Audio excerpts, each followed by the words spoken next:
Yes, we have good swag, right? Help yourself, you know? You can be a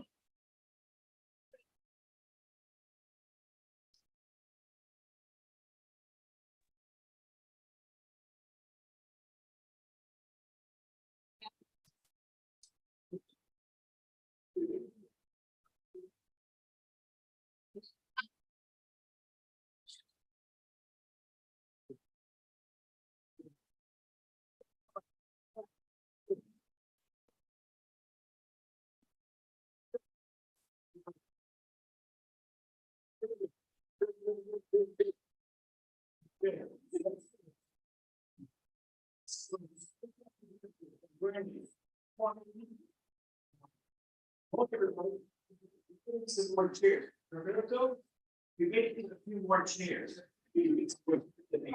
Welcome, everybody. So glad you're here. Who's happy to be here?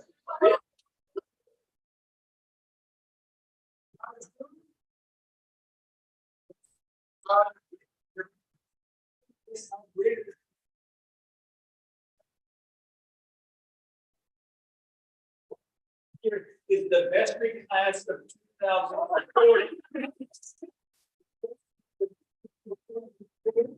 And we're going to be right. There's the board material, chair of finance. There's the keep an eye on the record, keep him out of trouble, right here. Full-time job, right? So what I'm going to do is I'm going to take these folks on a little tour of the church, and we're going to try to familiarize ourselves with the Trinity Church. So some of our veterans in Trinity Church, we're going to welcome our new friends at Trinity Church, and we're going to let them know all the important stuff is that they need to know while they're here at their church on. I'm going to go with these guys, okay? And we're going to have a little fun together. They're going to be keeping an eye on things here. But we're so incredibly blessed to have the Reverend Dr. Jonathan Walton, the president of Princeton Theological Seminary, with us today. So, Jonathan, thank you so very much.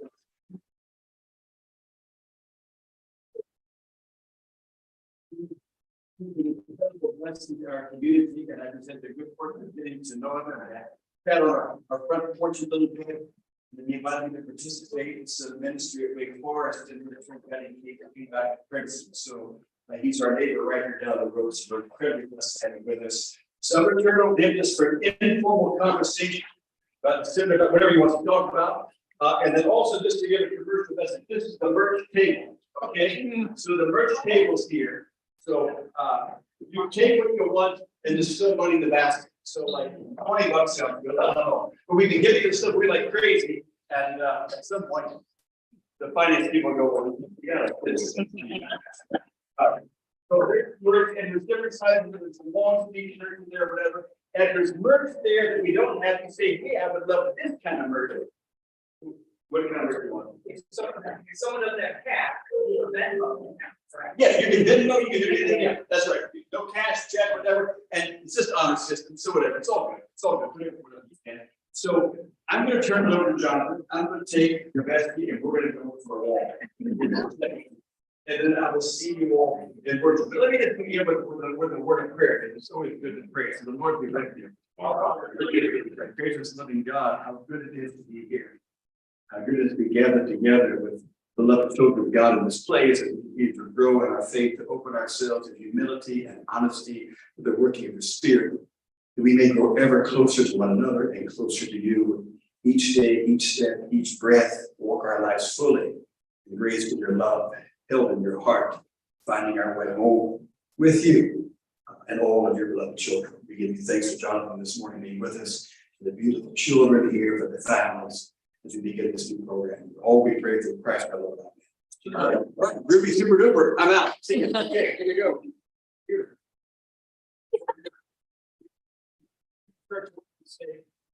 Presidential things. Let's go. Come on, Matthew. We're out of here.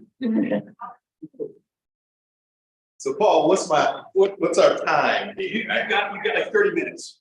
All right, so we're trying to be out of here. 10:15. 10:15. Yeah, no transition temperature. Yeah. Okay, so I'll speak for a couple of minutes and Open the question. engage in questions. All right. Thank you. Come on, Gabe, let's go.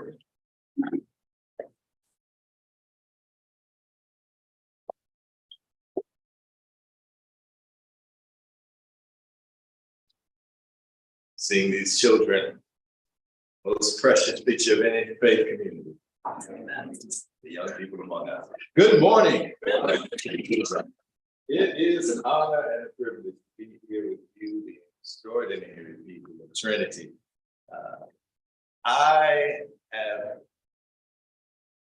found this community life-giving in recent months in ways that are so beautiful and ironic. They're beautiful because of the fact that I've had the privilege of being friends with all James, not just in this context in Princeton, but also my previous institutional affiliation at Wake Forest University. And it's because of that, we were able to serve together, learn together, work together in that context in Winston-Salem, North Carolina. Particularly even as his son, JP, was student there. And where I was serving as the dean of the divinity school, and Paul James was a member of the visiting committee. But also, that's just a beautiful connection, and so easily alluded to, that his porch has been a place even before I relocated to this community, when I would come to town as a member of the board of trustees of Princeton Theological Seminary. I would often find great treats on this porch. That's Leave it at that. But it's also, this community has been not, as I had said at the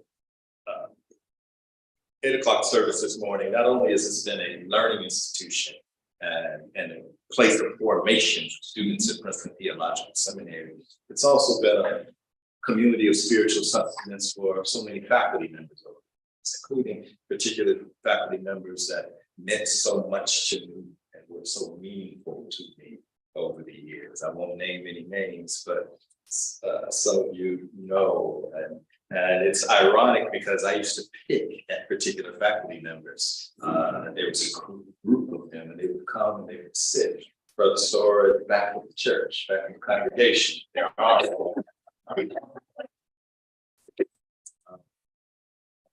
sit quietly with their eyes closed and their arms folded. And I remember even being a student mocking them, particularly my mentor, like, yo, don't speak to each other, you know? You call yourselves in community.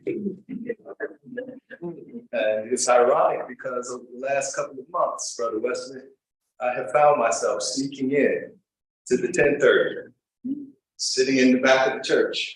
Oh, no. Getting lost in worship. One time I opened up my eyes and realized I was sitting there.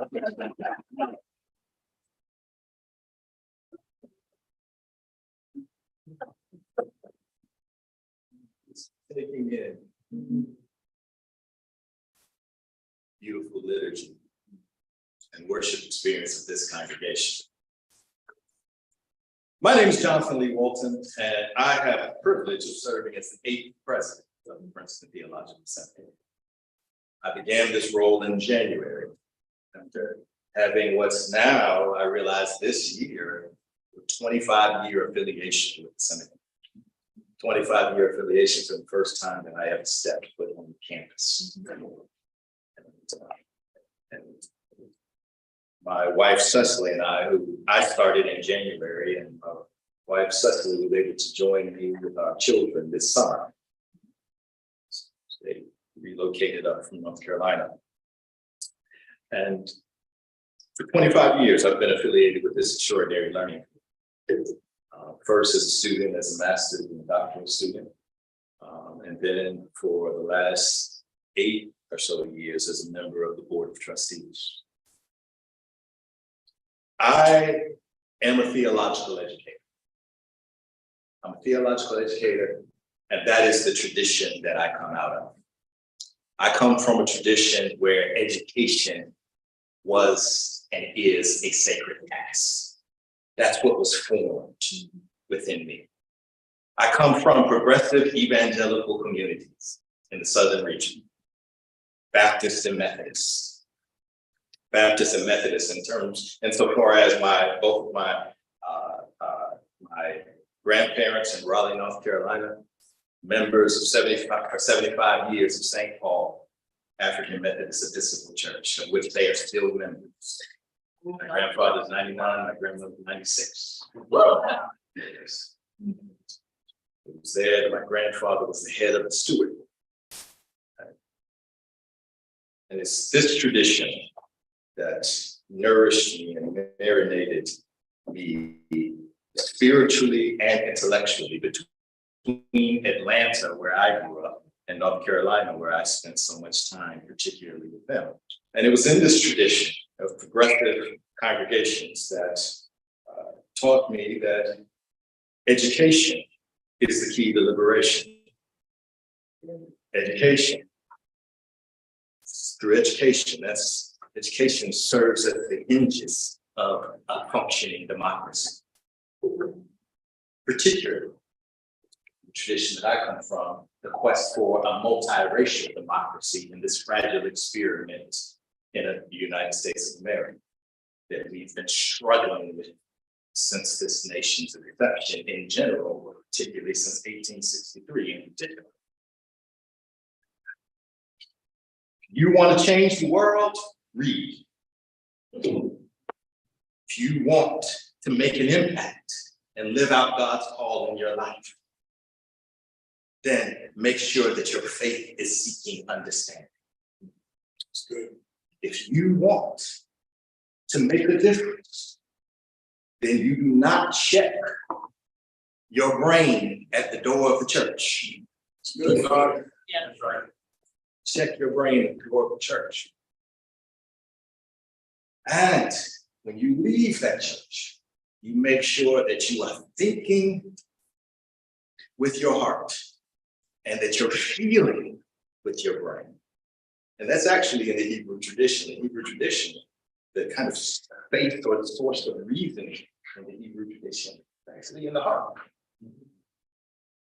That when you leave these doors, you're thinking with your heart. And therefore that animates you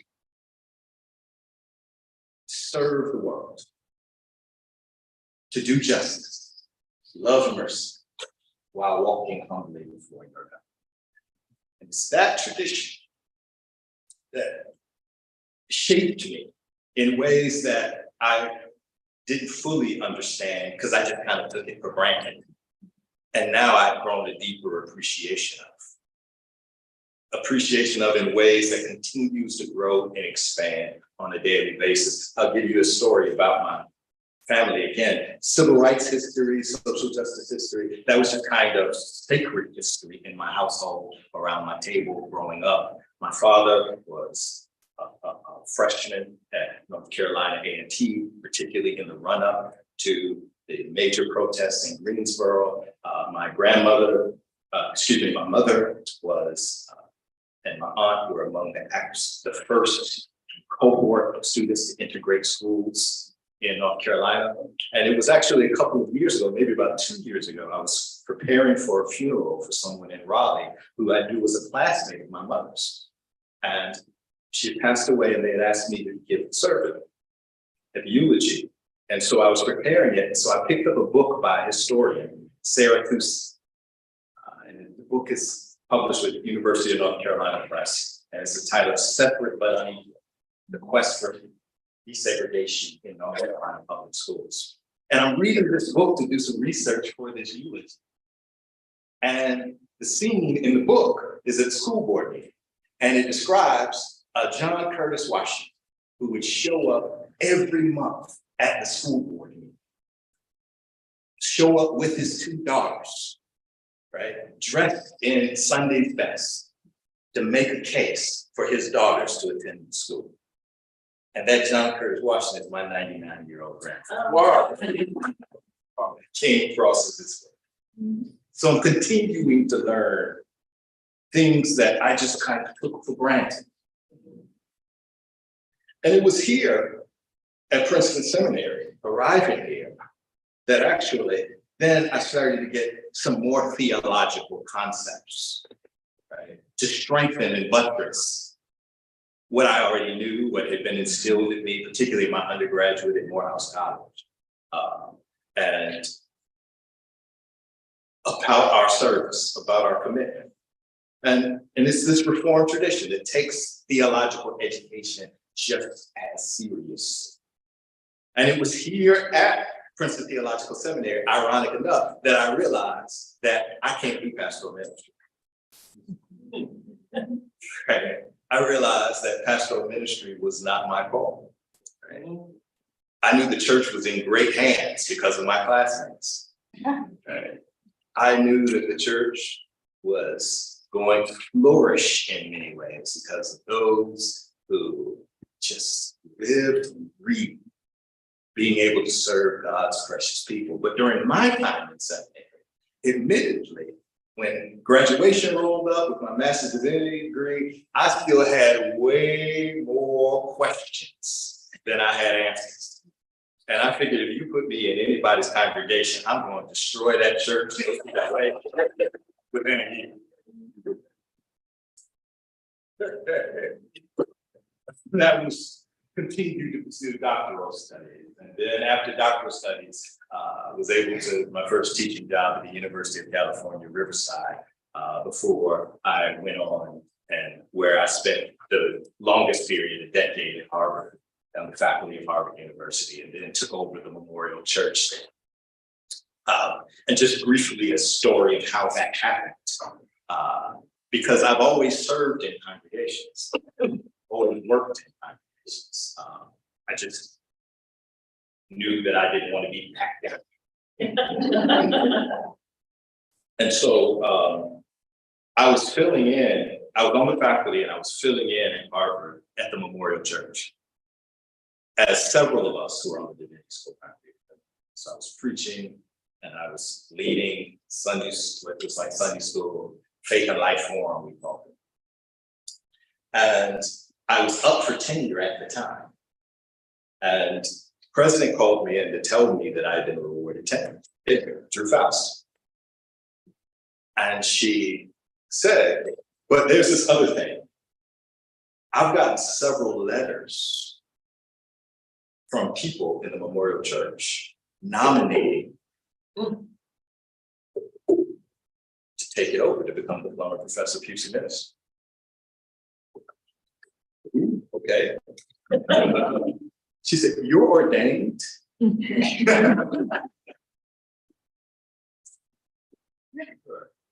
spouse will be here next month at the inauguration. You could ask her this one. Say, you're ordained? I said, yes. So you like worked in churches? I'm a faculty member at the divinity school. Said, yes.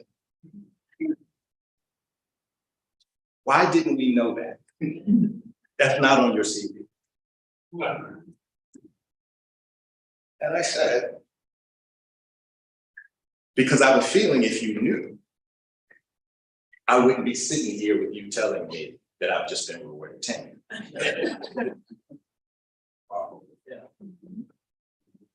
Yeah. And she leaned back in her chair and she said, I'll be damned. I think you're right. And that sentence. That sentence. And in many ways, that story stays with me and animates my commitment to theological education. And in my role as an administrator of theological institutions, making sure that the life of the mind and commitment to research, scholarship, and teaching remains a focal point, remains our raison d'etre, our reason to be. But knowing that that is always grounded with a telos of we are training people to serve the world in, it's our case at Princeton Seminary, in the name of the Christ who called us. and making sure that those two are never divorced from one another. Because we actually have something to offer the world.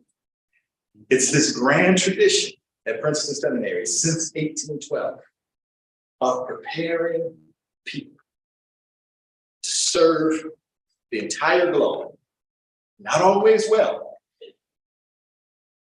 but a commitment nonetheless, serving the world in the name of this Christ who called us, doing justice, loving mercy, walking humbly before our God. But it's also not just that tradition, but it's also our willingness and capacity to correct and continue to correct, reform and always reform. It's what it's what I call spiritual theological innovation. And when I use the term innovation, I'm not using it in some sort of vacuous business speak. I'm talking about innovating insofar as we're able to expand our conception of whom God calls and what God is calling us to do. And we have expanded our conception beautifully, wonderfully of whom God calls. And we're expanding and must continue to expand our conception of what God is calling us to do. Because the needs of the church and the world of 1812, very different than the church needs of the church in 1912, and very different than the needs of the church in 2023, which I can tell you are very different than the needs of the church and the world, even at the turn of the millennium when I was a student. We are facing pressures as a society, as a church, as a world. We are at an inflection. And we need sober people of faith that are informed by the humanities and the social sciences, a place where they can come ask the big questions, and a place that is both flexible and acceptable, so that our assembly line, time-stamped industrial era modalities of education, we can leave them in the past and begin to educate communities and people based upon the world in which we live. Here I'm thinking about, we have to realize that we live in a digital, not an analog culture. And those are the challenges that are ahead of all learning communities, not just Princeton Theological Seminary, because again, the church is changing, society is changing, higher education is changing. There has been a decline in higher education enrollment across the board for the last decade of about 10, 13%. Unless you are kind of top 25 to 30 institutions, according to that US News and World Report. And we're talking undergrad here. Unless you're in that top tier, for the most part, all other institutions, particularly small liberal arts colleges and regional universities. And the small liberal arts colleges tend to be the feeders for institutions like Princeton Seminary. Enrollments decline every year. And that's before we factor in this thing called the demographic cliff. The demographic cliff is what higher education administrators are anticipating, beginning with the entering class in 2025. These are traditional age students that were born after 2007, 2008. What happened in 2007, 2008? The Great Recession. That's right. Decline in births.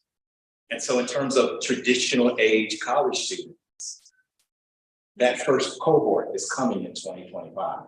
And so there's an anticipation of another 15% drop in higher education. And so for those reasons, we have to find ways to rethink our definitions of quote unquote traditional students. Yeah. We have to expand our notions of learners. And we have to find ways to offer the rich, incredible resources of communities like Princeton Seminary to the world. We have to find new and innovative ways. And that's our charge. And that's why this makes this such an exciting time for me. It makes it such an exciting time because of the fact we have extraordinary, dynamic, and diverse faculty. We have incredible resources. And through that, we're able to then share this incredible education to the world. And so listen, I want to take a question or two. I'm happy to help out with this, and we'll do that for about 10 minutes, and then we'll pick it up after church if you still have some more questions. Could you talk a little more about expanding the conception of what being called means? And I assume that means having a ministry that's less traditional. Absolutely. It's absolutely having a ministry that's less traditional, right? So when we think about call to the ministry, right? Even when I was here, that was part of the gift to me, that I understood that I could have a ministry that wasn't behind the pulpit, that was actually behind the lectern, right? And research, writing, teaching, that's a form of ministry, right? And I didn't have to think about it within the walls of the church with the steeple behind the pulpit. That's where our students already are, right? They are seeing incredible ways that they're able to live out their call, right? Whether it's in the nonprofit sector, whether it's in education at different levels, other forms of service. But we also know, I don't know if anybody read the article in the Atlantic last week by David Brooks. It was entitled The New Old Age, and it was about encore programs. And it was essentially people's search for meaning and purpose. It's kind of consistent with his book, Second Mountain. Right? You climb a first mountain and then you realize there's more to life than that. And you're really looking for different levels of meaning and purpose. And how do I integrate my faith into all fields of human endeavor? Whether I'm a lawyer, whether I'm a physician, whether I'm an electrical engineer. And in the same way, this notion of vocation is being expanded and such. And that's where so many of our students who are coming to us, interested in theology and ecology, interested in faith and public life and justice in public life. They're looking for ways to integrate their faith into careers that they're already a part of, right? And they view that as ministry.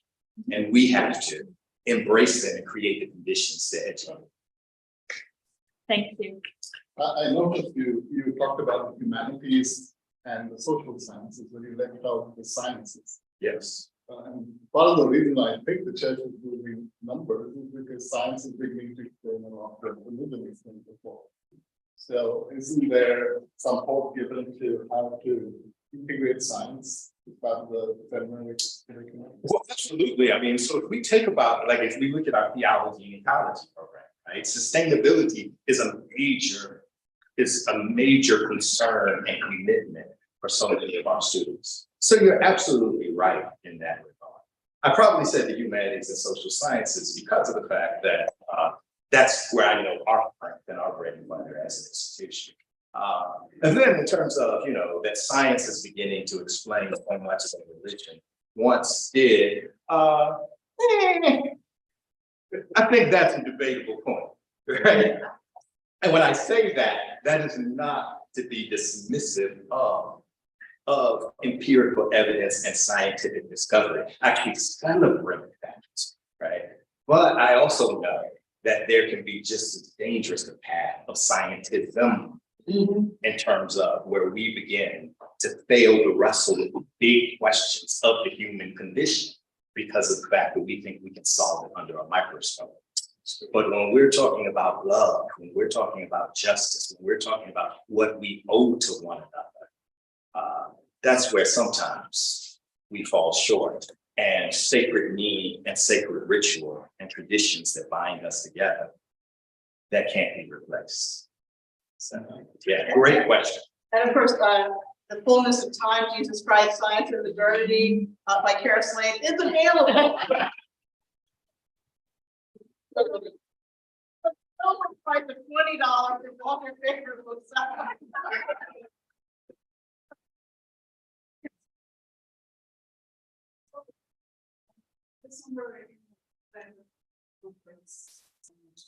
One Peter Bible study that we had here. The Archbishop of Canterbury, Justin Welby, talked about how difficult he found it to ignite, be a catalyst for develop formations among adults, to expand the concept of continuous learning. That it's not just about baptism and that's it. And so I heard you talk about being in parishes and also being an educator, myself also an educator.